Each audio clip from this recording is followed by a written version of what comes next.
चलिए guys verb समझते हैं। वर्ब मतलब होता है क्रिया। क्रिया किसे कहते हैं? जिस शब्द से किसी कार्य के होने या करने का पता चलता है उसे हम क्रिया कहते हैं हिंदी में। फिर से एक बार सुन लीजिए, जिस शब्द से किसी कार्य के होने या करने का पता चलता है उसे हम क्रिया कहते हैं। इंग्लिश में डिफिनेशन लिखी है, a verb is a word that tells something about a person और थिंग।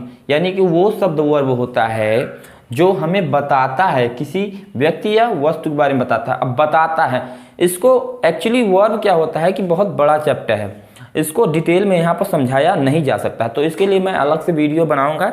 लेकिन फिलहाल यहाँ पर समझ लेते हैं कि वर्ब को हम अपने प्रकार समझते हैं कि वर्ब एक्चुअली होता क्या है। देखिए वर्ब होता है, वो होता है कोई शब्द होते हैं, शब्द ही तो नाउन होते हैं, प्रोनाउन होते हैं, वर्ब होते हैं। तो ऐसे ही कोई शब्द होता है जो वर्ब होता है, ठीक है। क्रिया, क्रिया आपको कभी भी खाली बैठे नहीं मिलेगा। मतलब अगर कोई वर्ब है, वर्ड है, तो वो आपको कुछ न कुछ करते हुए मिलेगा। यहाँ पर लिखा है ना मैंने, a verb is a doing word. Doing word को पकड़ लीजिए, यानी कि क्रिया वो शब्द होते हैं जो कुछ न कुछ करते हुए मिलेंगे। जैसे मान लीजिए मैंने बोल दिया मोहन, तो मोहन एक नाम है, कोई कुछ कर नहीं रहा है। लेकिन अगर मैं बोल दूंगा रीड, रीड मतलब पढ़ना। अब ऐसे आप बैठ करके चुप्पी होकर के तो पढ़ नहीं सकते, कुछ न कुछ करना पड़ेगा पढ़ने के लिए। मैं बोल दूंगा रन, रन मतलब दौड़ना।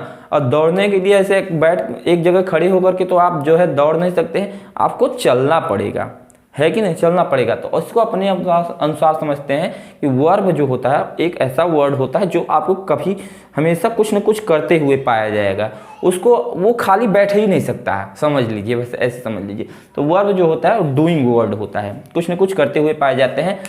कई प्रकार के होते हैं, जैसे वर्ब आप देख लेंगे कि तो जो मेन वर्ब होता है, फिर उसके बाद हेल्पिंग वर्ब होता है। हेल्पिंग वर्ब दो प्रकार के होते हैं, हेल्पिंग वर्ब को ही ऑक्सिलरी वर्ब कहते हैं। ऑक्सिलरी वर्ब दो प्रकार के होते हैं, मॉडल ऑक्सिलरी और मॉडल ऑक्सिलरी वर्ब और primary auxiliary verb. Primary auxiliary verb क्या होते हैं? Is, am, are, was, verb, will be, shall be, ये सब होते हैं, डू, डज, डिज। और मॉडल ऑक्सिलरी वर्ब होते हैं can, could, may, might, will, would, should, must. तो मुझसे जितना हो सका है यहाँ पर मैंने लिख दिया, लेकिन ये सब नहीं है, बहुत सारे वर्ब होते हैं।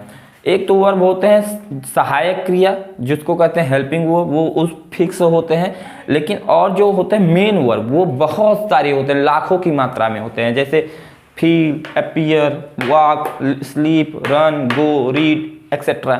तो आपको ये तो सब आप लोग याद कर लोगे, ये सारे वर्ब जितने भी हैं, लेकिन ये इसके फॉर्म होते हैं, ठीक है। ये इसको मेन वर्ब कहते हैं। जब आप वर्ब वाले चैप्टर में पढ़ोगे तो पूरा आपको पता चलेगा।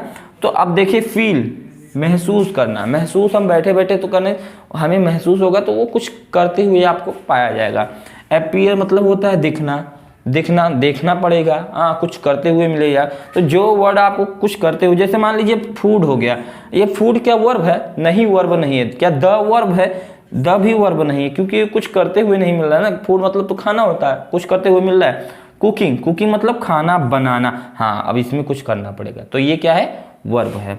स्लीप मतलब सोना, सोने के लिए कुछ करना पड़ेगा, तो ये वर्ब है। यहाँ पर इज, इज मतलब तो हेल्पिंग वर्ब है, ये तो वर्ब है ही फिक्स है। लेकिन स्वाति क्या है? नाम है, ये क्या वर्ब है? तो वर्ब मतलब आप समझ लीजिए कि कुछ करते हुए पाया जाएगा ये वर्ड, ठीक है। अब एग्जाम्पल देखते हैं कि अच्छा वर्ब होता क्या है, ठीक है। Swati is a cooking the food, जैसा कि मैंने बता दिया कि इज भी वर्ब है और कुकिंग भी वर्ब है। तो यहाँ पर इज कुकिंग द फूड, ये क्या है? वर्ब है। Mohan was the best cricketer, Mohan was the best cricketer, यहाँ पर वाज क्या है? वर्ब है। मैंने यहाँ पर लिखा भी वो वाज, ठीक है। They do not know anything, कि वो कुछ नहीं जानते हैं, तो यहाँ पर डू क्या है? वर्ब है आपका, डू नॉट। और यहाँ पर नो भी वर्ब है।